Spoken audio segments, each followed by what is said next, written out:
Hari ini saya akan mereview sejarah Daulah Umayyah II di Spanyol. Yang pertama, penduduk Spanyol sebelum Islam masuk.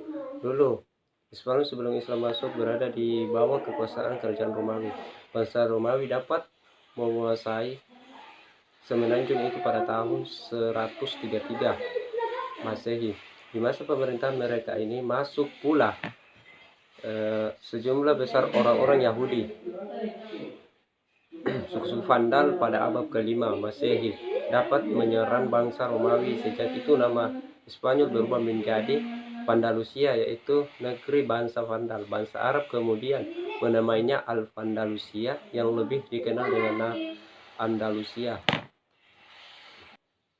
Pada awal abad ke-6 itu 507 Masehi, suku-suku Getia Barat telah dapat menyerang Spanyol dan mereka mengusir bangsa Vandal ke Afrika. Bangsa Getia kemudian dapat berhasil mendirikan pemerintah yang sangat kuat di Andalusia sampai berubah menjadi bangsa lemah disebabkan merajalelanya perbudakan, kepentingan ekonomi karena petani dan pedagang diharuskan menanggung pajak yang memberatkan dan pemaksaan agama Kristen kepada penduduk. Kemudian para penduduk dipaksa harus bekerja di ladang pertanian milik para penguasa. Lapisan penengah masyarakat Spanyol dipaksa menanggung beban sebagai sumber pendapatan dan belanja negara dengan berbagai jenis pajak dan pihak yang menghimpun kekayaan untuk diserahkan kepada para pemimpin atau penguasa. Para rahib Kristen berhasil mengeluarkan berbagai perintah atau sanksi yang sangat keras kepada setiap orang yang enggan menerima dan menjadi pemeluk agama Masehi atau Kristen. Akibatnya rakyat menjadi menderita sengsara dan tertekan. Kemudian para orang-orang Yahudi ini karena tidak tahan menerima pemaksaan seperti itu, berulang kali melakukan pemberontakan. Tetapi pemberontakan mereka gagal dan hanya menghancurkan rumah atau tempat tinggal mereka sendiri. Begitulah kondisi penduduk Andalusia sebelum ditaklukkan Islam. Sementara kondisi penduduk Afrika Utara hidup dalam keadaan sejahtera sewaktu berada di bawah kekuasaan Islam, yaitu Daulah Umayyah yang memerintah dengan adil. Maka tidak kerangka bila penduduk Spanyol berharap agar mereka dapat membebaskan diri dari kekejaman bangsa Getia tersebut. Sementara Afrika Utara dikuasai Daulah Umayyah pada masa pemerintahan Abdul Malik bin Marwah 685-705 dan mengangkat Hasan bin Nu'am Al-Ghazani sebagai gubernur di daerah itu. Pada masa Khalifah Al-Walid bin Abdul Malik, gubernur Afrika Utara telah diganti oleh Musa bin Nusair. Dia memperluas daerah kekuasaannya dengan menduduki Aljazair dan Maroko. Sewaktu kawasan ini dikuasai kerajaan Getia, dia sering menghasut penduduk untuk melakukan kerusuhan-kerusuhan yang menentang kekuasaan Islam. Tetapi setelah kawasan ini benar-benar dapat dikuasai umat Islam, mereka dapat memastikan perhatiannya untuk menaklukkan Spanyol. Kemudian Islam masuk Spanyol.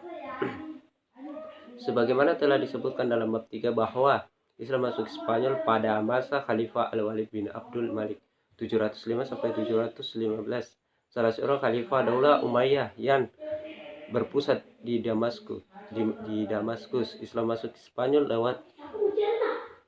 lewat Afrika Utara. Saat itu telah menjadikan salah satu prinsip Daulah Umayyah. Islam masuk Spanyol dalam dua gelombang. Yang pertama pada masa Khalifah Al-Walid bin Abdul Malik 710-712. Kedua pada masa Khalifah Umar bin Abdul Aziz 717. Yang pertama, Tariq bin Malik sebagai pasukan perintis dan penyidik. Dia berangkat diutus Musa bin Nuzair pada tahun 710 Masehi dengan jumlah pasukan sebanyak 500 orang. Mereka berhasil menyeberangi selat yang berada di antara Maroko dan benua Eropa. Di antara pasukan Tariq adalah tentara berkuda. Mereka menaiki 4 buah kapal yang disediakan oleh Julian. Dalam penyerangan pertama ini, Tariq bin Malik tidak mendapatkan perlawanan yang berarti, malah mereka memenangkan, membawa pulang harta perhiasan banyak ke Afrika Utara. Kedua, Tariq bin Ziyad sebagai pasukan penakluk Nuzair dengan jumlah pasukan 7.000 orang. Sebagian besar pasukannya adalah suku barbar yang didukung Musa bin Nuzair, dan sebagian lainnya lagi adalah orang-orang Arab yang dikirim Khalifah Al-Walid. Mendengar kedatangan Tariq, Raja Roderick mempersiapkan pasukan GTA sebanyak ada yang mengatakan 70.000 orang, ada pula yang mengatakan 100.000 orang yang terdiri dari orang-orang Yahudi dan orang-orang yang selama ini ditindas oleh Raja Roderick. Suatu jumlah yang jauh lebih besar dibandingkan pasukan Tariq. Maka Musa mengirimkan pasukan tambahan sebanyak 5.000 orang di atas pemerintah Tariq, sehingga jumlah pasukan Tariq seluruhnya hanya 12.000 orang. Sebelum memulai pertempuran, Tariq berdiri di hadapan sahabatnya dan berpidato, mendorong mereka agar berjihad di jalan Allah. Isi pidatonya seperti yang tertera di samping ini.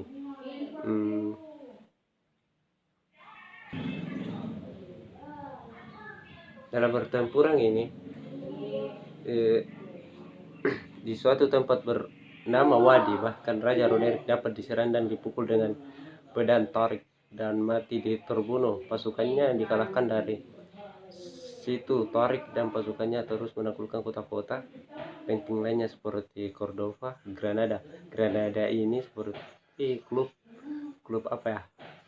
Spanyol lah, dan Toledo, ibu kota kerajaan kita yang saat itu. Tetapi ada juga yang mengatakan bahwa Raja Roderick tidak sampai mati, melainkan hanya luka saja, lalu melemparkan diri ke sungai atau lembah Laka sehingga tenggelam. Jasadnya terbawa hanyut oleh air sungai sampai ke Samudra Atlantik. Sampai hari ini akhir kehidupan Roderick masih tetap menjadi teka-teki atau misteri yang tidak dapat terjawab. Ketiga, Musa bin Nuzair. Dia berangkat dengan pasukan besar menyeberangi selat pada tahun 712, dan satu persatu kota yang dilaluinya dapat ditaklukkan seperti Sidonia, Karmanoa, Sevilla, dan Merida. Pada saat mereka hendak melanjutkan pertempuran sampai ke pegunungan Pyrenea di utara dan selatan Prancis, datang panggilan dari Khalifah Al-Walid bin Abdul Malik untuk menghadap Khalifah di Damaskus dan melaporkan hasil penaklukan mereka. Andai kata panggilan ini tidak datang, diperkirakan mereka akan mendapat penaklukan seluruh Spanyol sampai dengan Prancis, Italia, bahkan seluruh Eropa Barat. Mengingat mudahnya menaklukkan Spanyol karena saat itu kondisi politik dan ekonominya sangat rentang atau menguntungkan umat Islam atau pasukan Islam. Sedangkan gelombang kedua, penaklukan Spanyol di masa pemerintahan Khalifah Umar bin Abdul Aziz 717 Masehi, sasaran untuk menguasai pegunungan Pyrenea dan Perancis Selatan. Pimpinan pasukan dipercayakan kepada Al-Samah, tetapi usahanya gagal dan terbunuh pada tahun 720 Masehi. Selanjutnya, di dalam masa Daulah Umayyah, pimpinan pasukan diserahkan kepada Abdurrahman bin Abdul, tetapi penyerangan di Prancis tidak berhasil, dia dengan tentaranya mundur kembali ke Spanyol. Dengan demikian dapat dikatakan bahwa penyerangan pertama lebih berhasil daripada penyerangan kedua, karena penyerangan pertama itu lebih dimotivasi oleh tokoh-tokoh yang dipimpin oleh Abdul Naam, sedangkan yang kedua dominan tidak berhasil. Ada beberapa faktor mudahnya menaklukkan Spanyol. Di antaranya itu adalah internal dan eksternal. Internal adalah kondisi umat Islam, mulai dari penguasa, tokoh-tokoh, pejuang, dan prajurit Islam yang adil dalam menaklukkan Spanyol merupakan orang pilihan. Para pemimpin dalam tokoh-tokoh yang kuat, pejuang dan prajurit kompak, bersatu, berani dan tabah menghadapi tantangan karena motivasi dan ajaran Islam yang untuk memperjuangkan ke jalan Allah. Sedangkan faktor eksternal adalah kondisi keagamaan, sosial, politik, ekonomi negeri Spanyol dalam keadaan rapuh dan menyedihkan. Kondisi keagamaan penguasa kita tidak toleran terhadap aliran agama yang dianut oleh penguasa, yaitu aliran monofisik. Penganut agama Yahudi merupakan bagian terbesar dari penduduk Spanyol dipaksa dibaptis menurut agama Kristen yang tidak bersedia disiksa dan dibunuh secara brutal. Ada beberapa kondisi sosial. Rakyat Spanyol dibagi-bagi dalam sistem kelas sehingga muncul masyarakat yang melarat, tertindas, dan ketiadaan persamaan hak. Dalam situasi seperti itu, kaum tertindas sangat menunggu kedatangan juru pembebas, dan juru pembebas itu mereka temukan dari orang Islam. Sementara itu terjadi pula konflik antara Roderick dengan Ratu Julian, mantan gubernur Roderick, karena putrinya diperlakukan tidak senonoh oleh Raja Roderick. Julian juga bergabung dengan umat Islam di Afrika Utara dan mendukung penuh usaha umat Islam menguasai Spanyol.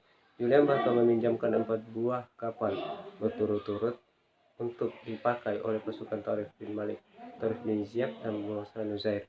Kondisi ekonomi dan perpecahan politik memburuk keadaan ekonomi Spanyol. Dengan demikian, buruknya kondisi keagamaan, sosial, politik, dan ekonomi Spanyol, ditambah lagi tentara-tentara Roderick yang terdiri dari para budak yang tertindas, masyarakat dilanda kemiskinan dan penderitaan serta ketidakadilan orang-orang Yahudi yang dipaksa masuk agama Kristen. Sejak pertama kali Islam masuk Spanyol pada tahun 711 Masehi sampai berdirinya kerajaan Islam atau Daulah Umayyah, dakhil stabilitas politik Spanyol dalam tercapainya secara sempurna karena ada gangguan dari dalam dan dari luar. Dari dalam terdapat perbedaan antara khalifah di Damaskus dari etnis Arab dan gubernur Afrika Utara dari etnis Barbar dan berpusat ke Kairawan. Masing-masing mengakui bahwa mereka lebih berpihak menguasai daerah Spanyol. Karena perbedaan etnis ini terjadi konflik politik yang sengit di antara mereka untuk merebut kekuasaan. Keempat, yaitu komposisi penduduk Spanyol. Ada beberapa komposisi penduduk Spanyol, antara lain adalah penduduk Andalusia terdiri dari banyak suku antara lain Arab, Barbar, Spanyol, dan Yahudi. Bangsa Arab dan Barbar datang ke Spanyol sejak masa penaklukan negeri itu. Orang-orang Islam keturunan Arab ini berdiri dari 2 kelompok besar, yaitu keturunan Arab Utara dan terdiri